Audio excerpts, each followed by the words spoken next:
All right, so we have come along pretty far in our quote-unquote basic object-oriented programming. And we're at the point where we need to create our second class to really continue our story. Essentially, we got to the point where the DMV said, please identify yourself, and then our humanoid responded. And then the next question that we're actually going to get in our process DMV customer is, the DMV is going to respond, so system.out.println will do. And the next question is going to be, we'll do, let's see, two tabs, is going to be from the DMV, this Empire DMV, and they're going to say, please identify the droid you wish to register to drive your land speeder. Okay, so that's the next question. Is here we go. So at this point, right, we're kind of left with this scenario where we need to our person needs to have a droid. Our humanoid needs to own a droid. And for the humanoid to own a droid, we need a droid to exist. So we need to create a new class called the droid class. Okay, so we actually already have one over here, the droid class. But again, if you didn't, you could just pretty much right-click anywhere in this folder hierarchy, and you'd right-click and you'd say New Class, and then you'd type out droid. Obviously, this one already exists, but if it didn't, you would just click Finish. Okay. So let's go ahead and create the droid, or let's go ahead and enter the droid class. And you'll see it's going to look pretty similar to the humanoid class when it started. Just going to have a spot for our instance variables, default constructor, overloaded constructor, getters, setters, methods to override, and then a custom method. In this case, it's just going to have that similar version of the get formatted Empire ID string. So we spent a lot of time creating this first humanoid class, and we wrote everything from scratch. So what I'm going to do through this one is we're going to kind of do a more speedy version. We're going to actually let Eclipse create a lot of this class for us, and I'm going to take a lot less time explaining things because there's not going to be any real new content in this particular class creation. So that said, every class, what makes a class is the particular instance variables. So with a droid, there's a lot of different things that we could come up with to describe it in terms of properties. The three that I'm going to use are, I'm going to create a private string for name. So every droid has a name just like humans do. And then I'm also going to give it two private integers. So private int MFG for manufacturing year, and private int MFG month. Okay, so those are our three instance variables. Okay, and what I'm going to propose to you is that I can actually create all the rest of this code except for this custom method automatically without actually typing in a key on my keyboard. So let's go ahead and do that. So I'm going to go ahead and right here where this default constructor is, I'm going to right click, and then I'm going to go down to the source section. And then I'm going to click Generate Constructor using Fields. Okay, and I will go ahead and uncheck all of these. Generate. And that creates a basic constructor for me. Okay, now I'm going to go ahead and paste that. And this super thing, I'm just going to delete this for now. We actually don't need it. I'll explain that once we get to lesson 2. That's kind of an inheritance thing. Okay, now for my overloaded constructor, I'm going to do similar. I'm going to right click and I'm going to say source, generate constructors using fields. And this time I'm going to leave all three of these checked. Okay, and you can see it kind of has some properties, public, and so on and so forth. I'm just going to leave public and click generate. Okay, and it's just kind of puts it where it wants, so I'm going to move it underneath my particular comments. Okay, so what I'm going to do here is, you can see it basically created this overloaded constructor for me. I'm just going to rename these variables to the variables that I like.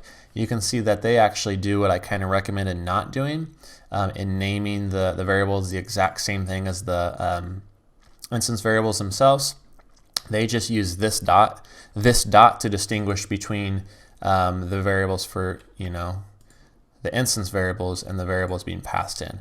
I don't like doing that. I think it's a really bad idea because it's really easy to mess it up. If you forget the this dot, then you'll see you basically have this line of code that doesn't do anything. It literally passes in a variable called name, and then it sets that variable to itself. It never actually modifies the instance variable. So for that reason, what I like to do is I'm just going to rename these, so Alt-Shift-R. I'm going to do P with a capital name. Same thing for manufacturing, Alt-Shift-R, do P with a capital M. And the same thing for the manufacturing month. We'll do the Alt-Shift-R, P with a capital M. Okay, and that way I can actually come in here and delete the this dot, and I won't have any conflicts whatsoever. So you see if I click on name, it still ties that to the instance variable. Okay, so now for the droid, I'm just going to come in, I'm going to copy these 3 lines for my overloaded constructor, and I'm going to paste them in, and I'm just going to kind of give this a value. So I lied to you a little bit before. I think I said you wouldn't have to type a key. So maybe a few keys. So anyway, I'll give this value of basic droid for the default droid, and then I'll just initialize these to 0, right? Manufacturing year and month are both 0. Great, so let's go ahead down now and let's generate our getters and setters. So I right click, source, generate getters and setters. Okay, I just check all 3 of these boxes, and you'll see if I expand it, it's going to create those getters and setters for me automatically, even gives the right getters and setters name. And from there, I can pretty much just, I'm going to leave them as public. You can basically say where you want it to go if you want. It's going to insert them somewhere after droid, but probably not before my comments. So anyway, I'll go ahead and I'm going to sort it by first getters, then setters. Okay, that way I can grab my 3 getters and cut them out and put them right there, and then grab my 3 setters and cut them out and put them right there under the setters. So you could actually just leave those as is and move on if you want. I like to refactor them a little bit and just kind of, I like to shrink the code a little bit like here and obviously change the variable names. So I'm going to go ahead and do that, but you don't technically have to do that. So anyway, for these ones, literally just shrink them down to line.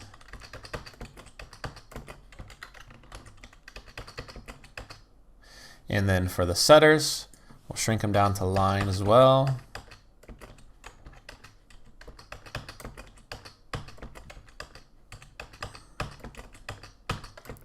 Okay, and then I'm going to change the names of these. Again, Alt-Shift-R to P name. Alt-Shift-R to P manufacturing year. And then Alt-Shift-R to P manufacturing month.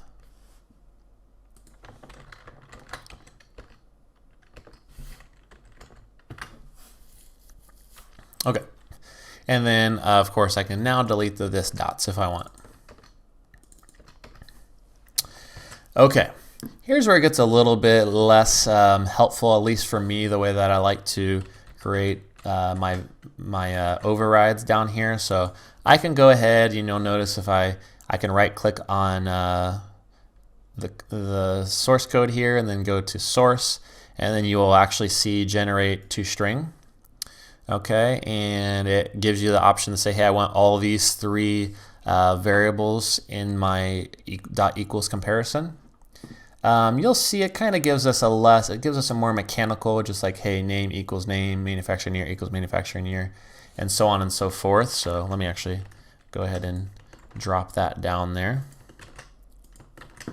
Okay, which is fine, but I'm just going to format that a little bit different. So I'm going to say string ret equals string dot format. And I'm going to have the droid almost kind of like talk, so to speak. So the droid will say my human supplied name is %s, and then they will call %s, and that will be their ID, and then just have like a semicolon or something. And then I was manufactured in %s. Okay, so the arguments for this are going to be, the first one is the name, so name. Second one's going to be that unique ID. We have yet to implement that method, so I'll go ahead and just put my ID for now, like a literal string. The third parameter is going to be the, let's do the month, so MFG month, and then the fourth one will be MFG year. Okay, so then that way I can delete this line right here, and if I want, I can just say return, delete the equal sign. So I can make that very simple. So again, what you saw was you can generate that toString automatically, but it's just very mechanical, which is fine. That may be exactly what you want. But if you want something a little bit more kind of human friendly, so to speak, look at this. I'm so human friendly, I'm even going to put a sentence at the end of that statement from that droid. So yeah, you might want to do it yourself. Okay, the last thing that we can kind of let the compiler here, or the Eclipse IDE, help us out with is the toEquals method. Okay, so again, right click, source, and you will see generate hashcode and equals. So again, keep all those checked, and then you can click generate. Now it's going to do something very different. Okay, first is going to be this hashcode. We can just delete that. All we're really interested in is this .equals method.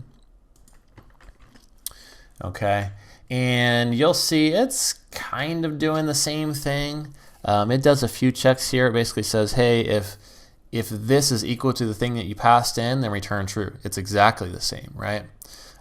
If the object is equal to null, then return false.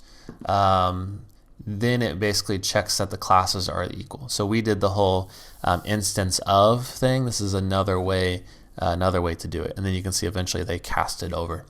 I don't know, the way they do it is fine. I just think it's a little bit kind of hard to read. So what I'm going to do is I'm actually going to go to my toEquals, or my equals for the humanoid. And I'm just going to copy this whole thing, and I'm going to put it in here. I'm going to paste it. Okay, so if object O is not a humanoid. So in this case, I'm going to change everything, right? So humanoid to droid. So if O, let's go ahead and I'm going to change my object parameter up here to O. Okay, just forgot there should be an O right there. Okay, and then also I forgot just go ahead and add that. Okay, so if O is not an instance of droid, then return false. Otherwise, right, we do have a droid. If this object has properties that do not match with the other droid's properties, then not equal. So instead of a humanoid, I need a droid. And then instead of other humanoid, I'm going to Alt-Shift-R and change this to other droid. Okay, and then you can see this is fine, right? If the name does not equal the other droid's name, then return false. Or, now the rest of these are going to be a little bit more simple, so I'm just going to delete the following three. The rest of my data types, the manufacturing year and month, are integers. So with this one, I can just say MFG month does not equal other droid dot MFG month. Or MFG year does not equal other droid.mfg year. Okay, so basically if the names don't equal, or if the months don't equal, or if the years don't equal, then it's false, right? These two droids do not equal each other. So finally, if we made it this far, this droid's properties all match the other droid's properties, so they are equal. Okay. There are a few things that I think are good to incorporate up here. So we could do, so if O is not an instance of droid, that basically covers this case right here.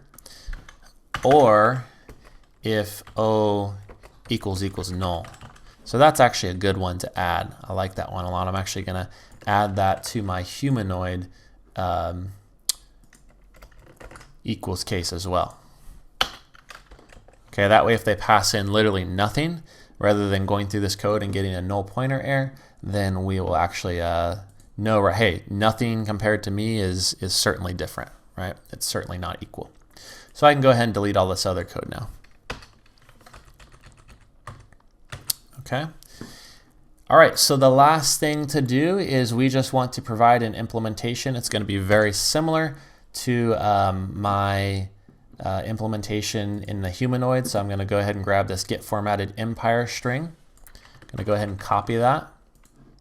And I'm just going to paste it in here. Okay, so get formatted empire ID string.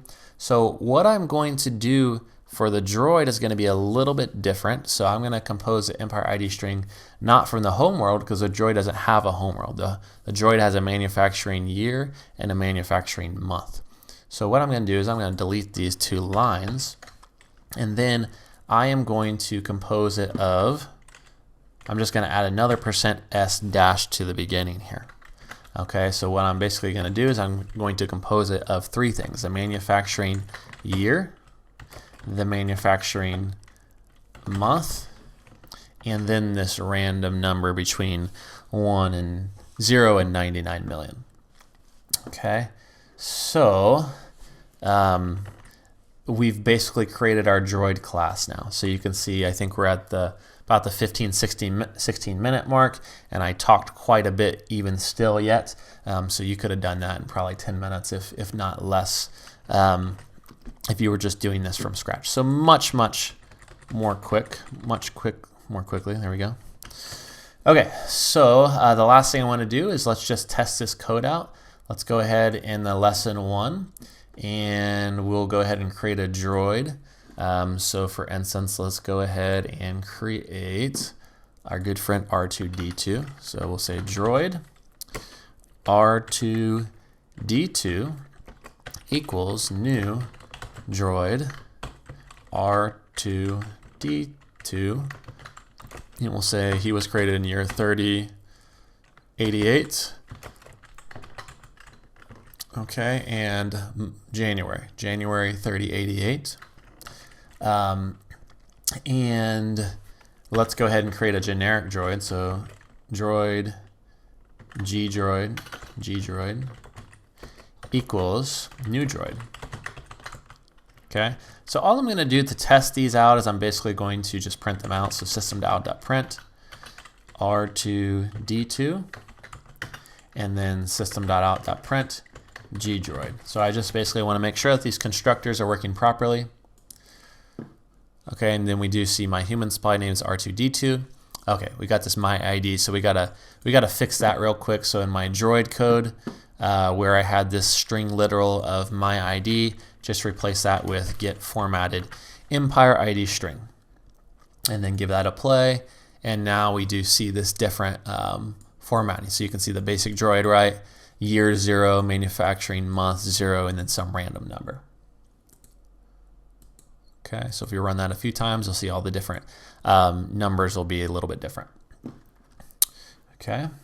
All right, so that was creation of the droid class using Eclipse as a helper. So in the last video, what we're going to do is we're going to basically go ahead and finish all this this code out. We'll kind of finish the story in the main, and then we're going to basically update humanoid a little bit so that humanoid contains a droid.